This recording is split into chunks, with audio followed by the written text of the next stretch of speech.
BFM Business. Check-up santé, au cœur de l'innovation santé. Fabien Guèze. Bonjour à tous, ravi de vous retrouver sur BFM Business dans Check-up Santé. Savez-vous ce qu'est une agence régionale de santé ? Eh bien, c'est l'organisme qui gère la santé d'une région, de la prévention aux soins. Et j'ai le plaisir d'inviter Denis Robin, qui est le directeur général de la plus grosse de France, la RS d'Île-de-France, et ses missions parfois trop peu connues. C'est une coopérative qui veut revisiter l'esprit coopératif, c'est la coopérative Wellcop, au service des pharmaciens, et son président du directoire, Dominique Potra, est avec nous sur le plateau de Check-up Santé. Enfin, cette société utilise la technologie et la gestion des données pour optimiser la pratique des professionnels de santé. C'est le groupe de Softway Médical, et son directeur général, Guillaume Pascal, va nous donner les raisons de son énorme succès en France et à l'étranger. Check-up Santé, c'est parti.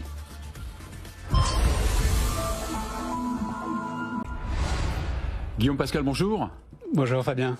Alors vous êtes passé par l'INSEAD, vous avez fait la Neoma Business School quand même, et vous êtes à présent le directeur général de Softway Médical. Softway, c'est un groupe franco-français qui existe depuis un quart de siècle, qui est leader dans votre domaine, aussi bien en France qu'à l'international. Votre siège est à Aix-en-Provence. Vous voyez, j'ai tout dit. Ouais, c'est et vous avez plus de 1000 collaborateurs, c'est bien ça ? Oui, c'est ça. Ouais. Alors donc vous proposez des solutions évidemment innovantes pour tous les professionnels de santé. Dites-nous un petit peu quelle est la mission principale de Softway Médical. Ouais, Softway, c'est une super boîte de tech, là, comme vous l'avez décrit, qui a 25 ans d'existence, qui est dans le domaine médical et dont le saillant de marché, en fait, c'est d'offrir des solutions pour la santé numérique, des solutions de e-santé. Donc c'est essentiellement dans tous les domaines de la santé. Dans tous les domaines. En fait, c'est des logiciels de gestion, ce qu'on appelle un ERP dans le jargon, et qui permet d'offrir une solution de gestion administrative du patient et de dossier du patient informatisé pour les cliniques, les hôpitaux, les centres de radiologie, laboratoires d'analyse médicale et pour la médecine de ville. Voilà, j'ai vu un de vos slogans, vous ne vous adaptez pas aux situations, vous les anticipez, c'est pas mal. Alors on essaye, c'est un peu la vision du groupe, c'était ce qu'on appelait ça inspirer la e-santé.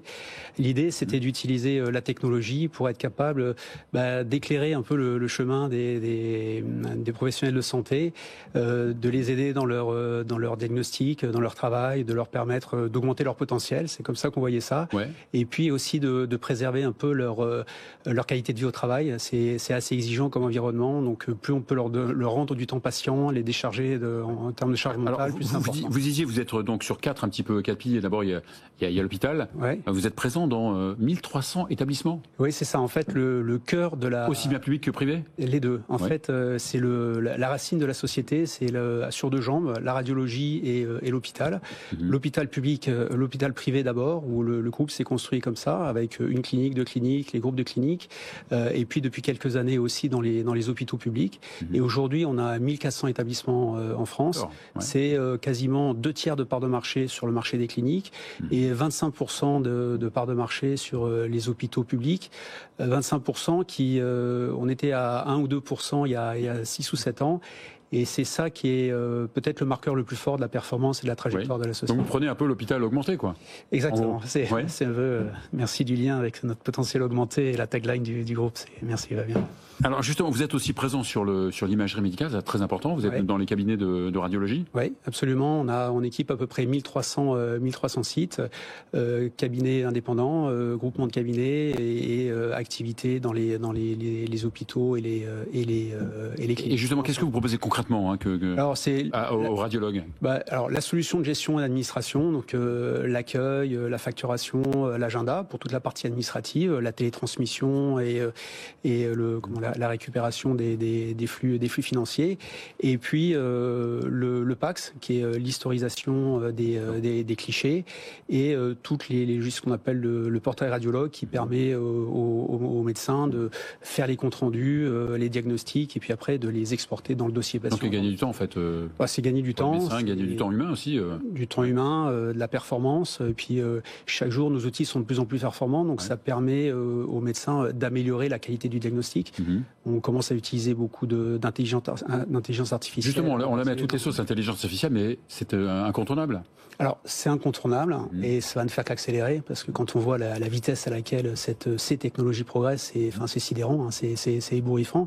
Et en radiologie, c'est particulièrement pratique, c'est très efficace, c'est utilisé depuis assez longtemps, donc il commence à y avoir une absorption très forte de cette technologie, probablement une des plus avancées dans la pratique. Pour deux raisons. Pareil en biologie, c'est en biologie énormément, mais disons qu'en radiologie, il y a deux volets qui sont importants. C'est d'aider au diagnostic, parce qu'il y a des choses qu'on ne voit pas à l'œil nu, ou qu'on peut voir plus vite, ou qui permet de plus spécialiser. Puis il y a un enjeu de productivité, puisqu'évidemment, quand un radiologue doit faire 120 comptes rendus par jour, ou un lundi de retour à l'hôpital après le week-end aux urgences, il y a une grosse volumétrie à exécuter. Donc c'est un support intéressant pour augmenter la performance et le rendement. Enfin, je dis les laboratoires biologiques, c'est la même chose, non, à peu près? À peu près, oui. Justement, en ville, en revanche, pour les professionnels de santé, donc, ce que vous améliorez un petit peu, c'est une certaine coordination entre les PS. Il y a le sujet de digitaliser et d'informatiser le cabinet, la gestion du cabinet, de manière assez simple. Et puis après, il y a un vrai sujet qui est le pont entre l'hôpital et la ville, qui est un peu pratiqué aujourd'hui, mais qui a une grosse perspective de croissance dans la durée.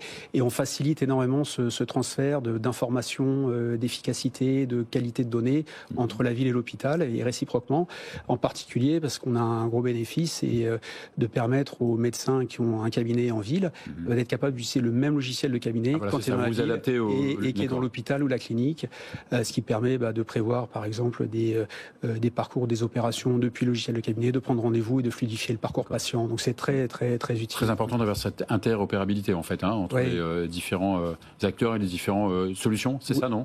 C'est ça le sujet, parce qu'en fait ça fait du gain de temps, ça fait de l'efficacité, et donc à ressources équivalentes on peut soigner plus de gens, et puis ça rend aussi du temps médical aux médecins, qui est quand même le but essentiel de leur quotidien, quoi. Bon, alors votre société quand même, elle cartonne, croissance à 2 chiffres par an. C'est ça, non? Ouais, c'est une société passionnante qui est en pleine transformation, pleine accélération. Je crois que c'est aussi l'opportunité de saluer les gens qui ont fondé cette société il y a 20 ans, qui l'ont construit, ceux qui ont rejoint le groupe année après année, avec beaucoup de passion et beaucoup d'expertise. Et maintenant, la stratégie sur les 5 années, sinon... Ouais, on a trois sujets. Le premier sujet, c'est de continuer à développer nos activités en France. Donc, on fait beaucoup d'innovation incrémentale en écoutant les besoins de nos clients, toutes leurs demandes, et faire évoluer le logiciel, et puis de développer notre activité en France. On a mis un premier pied au Canada, un deuxième pied en Belgique, un troisième au Luxembourg. Donc, on est en pleine expansion internationale. On débute dans ces pays, donc on a beaucoup de potentialités là. Et puis, on regarde d'autres pays, notamment en Europe, ce qui est la zone. Et puis il y a un sujet qui est passionnant dans le monde de la santé, c'est le monde de la data. On a récemment fait l'acquisition d'une pépite dans cet univers qui s'appelle Epiconcept, qui a rejoint le groupe il y a 3 mois à peu près. Et on est à l'aube d'une grande révolution avec la data pour être capable de mieux soigner. Et bon, ça c'est très intéressant. Voilà. Et ce qui est important dans ce contexte, c'est que vous recrutez. Oui. Toujours en plein recrutement. C'est le sujet de la croissance, c'est d'avoir les hommes pour pouvoir la conduire. Et puis on va recruter 200 collaborateurs en 2025. Donc tous ceux qui sont passionnés de technologie et de santé, c'est la perche que je vous avais tendue. Merci beaucoup Guillaume Pascal. C'est la fin de cette émission. On se retrouve la semaine prochaine. BFM Business, Check-up Santé, au cœur de l'innovation santé.